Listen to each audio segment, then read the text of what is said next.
Hello everyone, and welcome back to another rousing lecture in microbiology.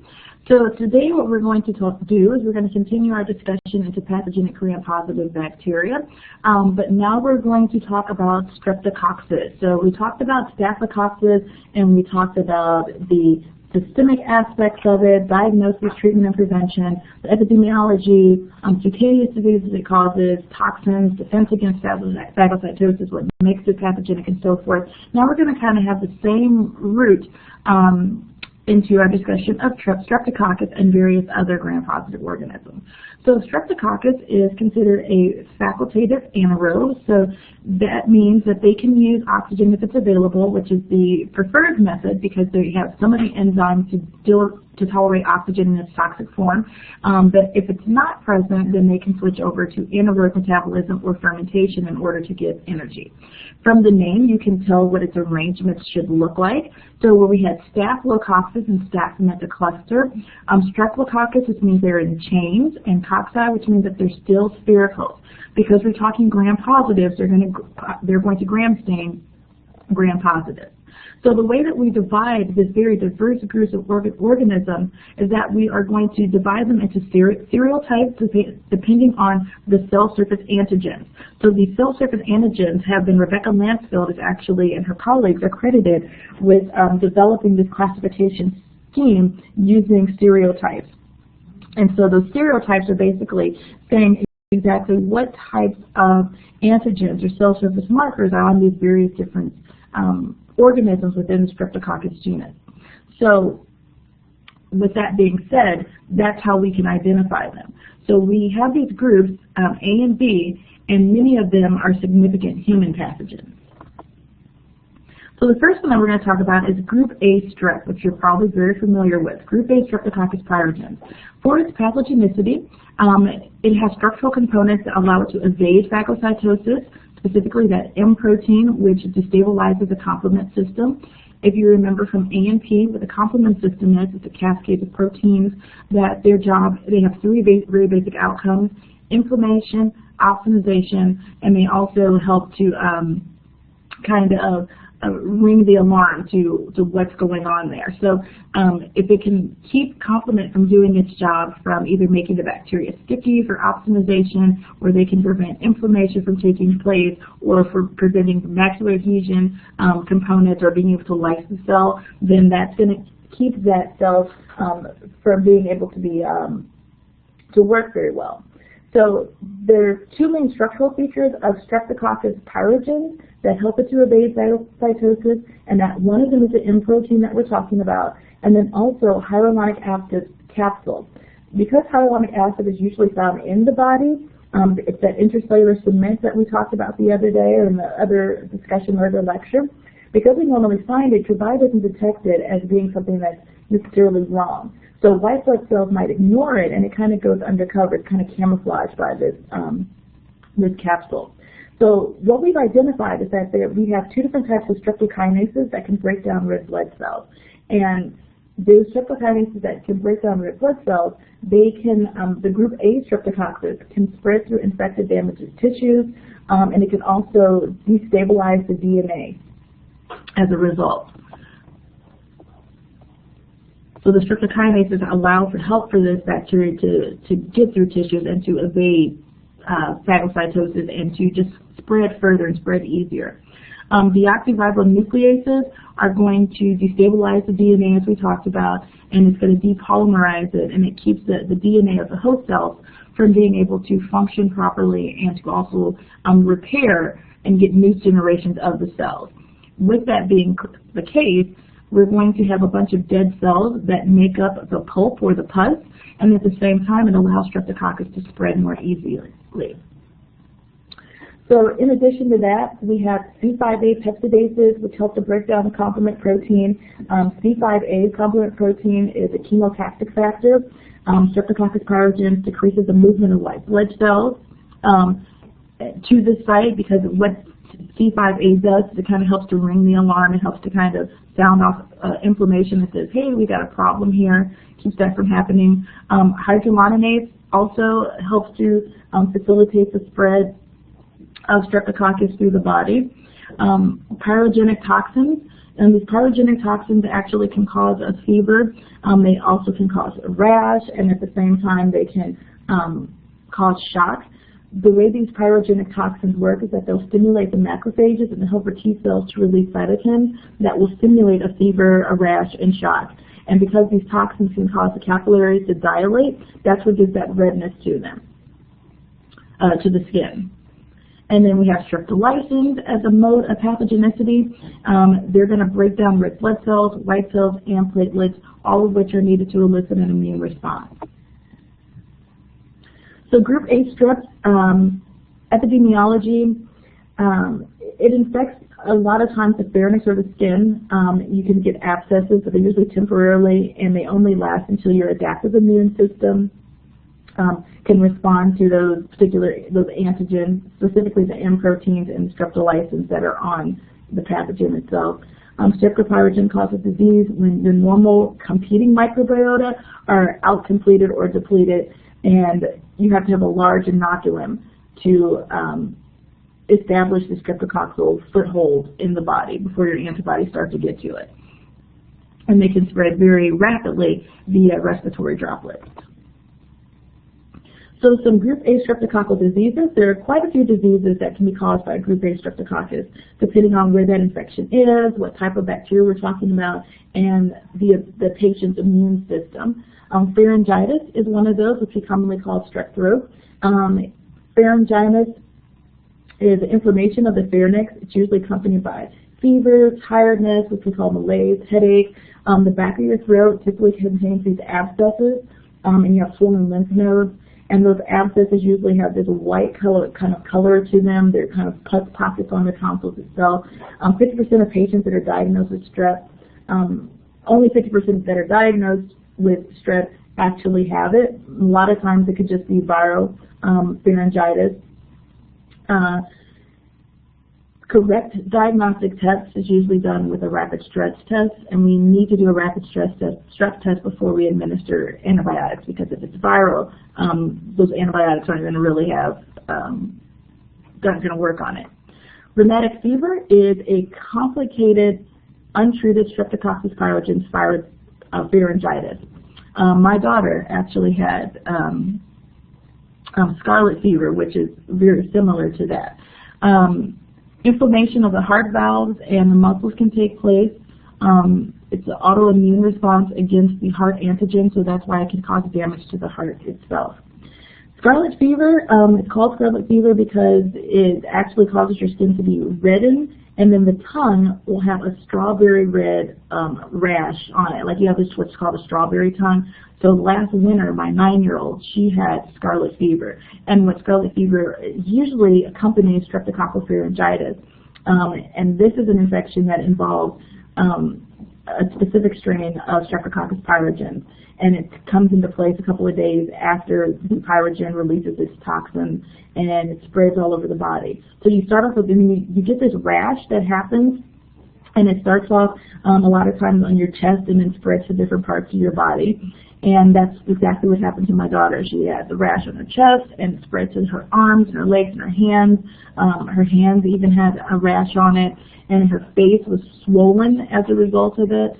And her tongue would look like a strawberry. It was very swollen, and it had like the little bumps that you would see like on a strawberry. So she had a very characteristic strawberry tongue that accompanied scarlet fever.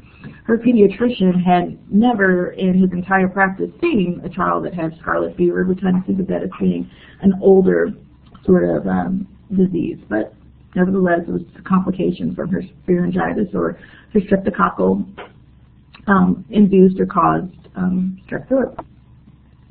So here are some of those pus pockets that we talk about for pharyngitis on there. If you've ever had strep throat and you look in the back of your mouth and your tongue and your tonsils, you've probably seen those white spots there. So Erysipelas and Pyoderma are other diseases that are caused. They're pus-filled lesions that usually occur on exposed areas of the skin, the arms and the legs. You can get this from direct contact with streptococcal with an infected person or contaminated fomites. It looks a lot like the Streptococcal disease. It has the same name. Sometimes these lesions will break and they find this yellowish crust that it looks like infantile a little bit. Streptococcal toxic shock syndrome. Group A streptococcal can spread from the initial site of infection because of all of those structural components that we talked about previously that allow it to evade tissues very easily. People that are infected with HIV, suffering from cancer, heart disease, or for any other reason, or even diabetes, have a compromised immune system, are going to see the bacteremia and the bacteria spread very quickly throughout the body, and it produces that drastic drop in blood pressure. And instead of it being Streptococcal toxic shock syndrome, it's Streptococcal toxic shock syndrome. Patients will have inflammation at the site of infection, as well as pain, fever, chills, tiredness, nausea, vomiting, diarrhea, and then we're going to have organ failure and shock as a result of that drastic drop in blood pressure. About 40% of patients that have gone into streptococcal toxic shock will die.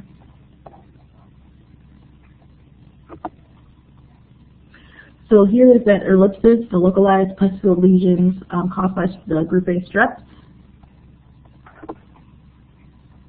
Necrotizing fasciitis is another very serious disease caused by group A strep. This is called necrotizing fasciitis, or the flesh-eating bacterial disease is probably what you've heard it talked about for more. The streptococci enter the body and spread to the fascia, those different layers of the body that kind of keep it bound and intact and everything where it's supposed to be, so it can go through those tissues and erode them very quickly. The way they're able to do that is that this streptococcal disease has enzymes and toxins that will actually go through those tissues quite quickly. Glomerular nephritis is caused by antibody-bound streptococcal antigens that are going to accumulate in the glomeruli of the kidneys, which are responsible for filtration of the kidneys. This infection causes inflammation, hypertension, high blood pressure, and low urine output. And as a result of this particular type of infection, adults may suffer irreversible kidney damage and may have to have a kidney transplant or be on dialysis following this type of infection. So for diagnosis and treatment and prevention, the diagnosis for the skin infection is usually done by the presence of the gram-positive bacteria, and we find them in these short chains or in pairs. So we'll look at them doing a gram stain. For any of those pharyngitis, whether it was rheumatic fever or scarlet fever on there, we use a strep test, what we call a rapid strep test, to diagnose these respiratory infections. Streptococci in the pharynx are not diagnostic in and of themselves. So finding streptococci in the pharynx by itself is not going to be enough to say that this is a positive strep test. That's why just gram staining the pharynx wouldn't be sufficient. You need to actually run a rapid strep test to look for those particular antigens and those different serotypes that we talked about. Penicillin seems to be pretty effective for my little girl that had scarlet fever. She was on a round of, I believe it was amoxicillin that they gave her, and she was on a round of that, and after about 5 or 6 days into her medication schedule, she was looking better and she was feeling better. Her dosage time was about 10 days, so we took the entire dosage time on there. Prevention, making antibodies against the M protein help to provide some protection on this, so that's one way that we do have long-term protection against Streptococcus pyogenes. But the antibodies that are directed against the M protein of one strain of Streptococcus pyogenes are going to give you any protection against other strains. So that explains why a person can have strep throat. Even though you've made antibodies against one particular strain of Streptococcus, you can get it every year, or you can get it over and over and over again. So now on to group B, Streptococcus. Streptococcus aglabii is gram-positive cocci, we talked about before. Things that distinguish group A Streptococcus from group B. There are group-specific cell wall antigens on there. They don't have the robust zone of hemolysis that we see with group A strep, and these group B strep are more resistant to the bacterium antibiotic or antisepsis chemical. So pathogenicity, oftentimes we see the newborns are affected because they don't have any real specific antibodies yet. In fact, 60% of newborns are inoculated with group B Streptococcus strains either during the passage through the birth canal or by healthcare personnel. Most of these infections don't really cause disease because the maternal antibodies have crossed the placenta and they still have some of those. But the mortality rates can exceed 50% in children to mothers who don't have any antibodies. So that's important. Infections in newborns less than a week old may have early onset of the disease, and infants affected at 1 week to 3 months of age have what we call late onset of the disease. Epidemiology, typically we find it colonizing the gastrointestinal, genital, and urinary tracts.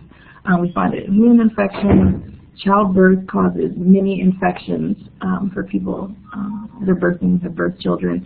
And then newborns a lot of times are inoculated at birth, as we talked about, simply from getting those antibodies from mom.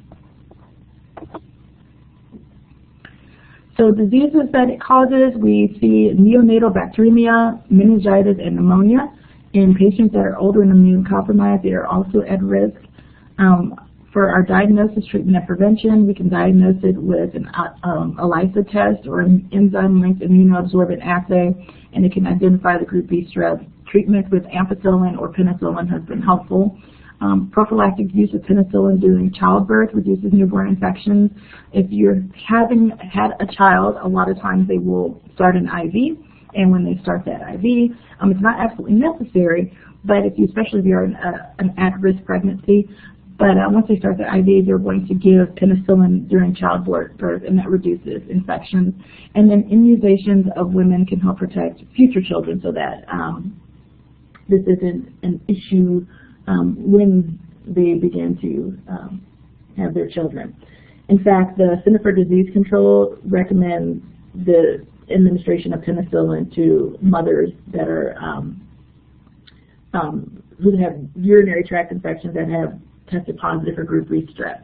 So and that's part of your neonatal visits, they will do a swab towards the end of your pregnancy, so around 35, I think it was 32, 35 weeks, they do a group B strep test, and when they do that group B strep test, if you test positive for it, then they will administer antibiotics to you intravenously to protect you from, so that you won't pass the disease on to your children. And there are groups of women that just carry group B strep in their urinary tract, and also in their the genital urinary tract, that they just carry it.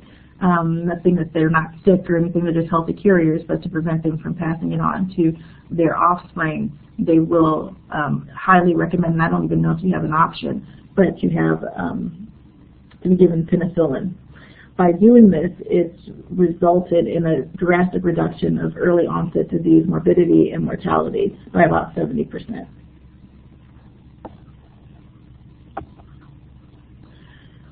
On to Streptococcus pneumoniae. These are cocci that are normally formed in pairs. They're actually called dicocci. Typically, it's a chain. It's a very short chain. They form unpigmented alpha hemolytic colonies on blood agar. And they don't really have those antigens that we saw before, that we talked about with the other streptococcal species. So pathogenesis and epidemiology, it has a polysaccharide capsule. It has a phosphocloning aspect to it that stimulates cells to phagocytize the bacteria. It's able to mediate binding of cells to epithelial cells in the pharynx, destroys antibodies, the IgA antibodies, and can also lyse epithelial cells. We find Streptococcus pneumoniae in the mouth and pharynx of most humans carry it. The disease, it causes a disease where it leaves the mouth and the pharynx and goes down to the lungs, and we mostly see these infections often in children and in the elderly. Other pneumococcal diseases, most common disease is caused by Streptococcus pneumoniae. Sinusitis, or infections of your sinus, and otitis media, inner ear infections. Sometimes those inner ear infections and those sinus infections can be followed by viral infections. So even though you may have taken care of the bacteria that's causing the disease and causing the infection, that a virus can set up in that way. So if that happens, you just have to kind of ride it out. You can't, they're not very likely to give you an antiviral medication for your body. Usually you can handle it. Can cause bacteremia and endocarditis. This Streptococcus pneumoniae can actually enter the blood through lacerations and damage tissue and make its way to the heart. Pneumococcal meningitis, which you've probably heard a lot about in the media, has a much higher mortality rate than any other causes of meningitis here. Diagnosis, treatment, and prevention, gram staining of sputum smears, so any of those smears and things that come out of the body, they will gram stain them. They use a Queeling reaction to test for it. Penicillin seems to work pretty well, although we have had some strains that are resistant. And we do have a vaccine that's made from purified capsule material, and that pneumococcal vaccine, I believe most students that are going off to college have to have this pneumococcal meningitis vaccination before they even enter school. And that seems to be pretty effective. So here are some different pathogenic streptococci that we have talked about. Only those that we've actually talked about in the lecture notes, those are the ones that I want you to specifically highlight and understand and make note cards on for our lecture exam. So there are several of these pathogenic streptococci, but there are only about, I would say, 1, 2, 3 that I really want you to pay a lot of attention to, because we've talked about them very specifically in our lecture notes.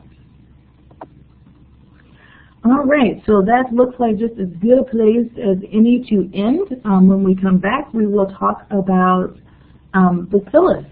That's going to be our first rod-shaped organism that we'll talk about. Everything so far has been cocci. All right, we'll have a great morning, noon, or night.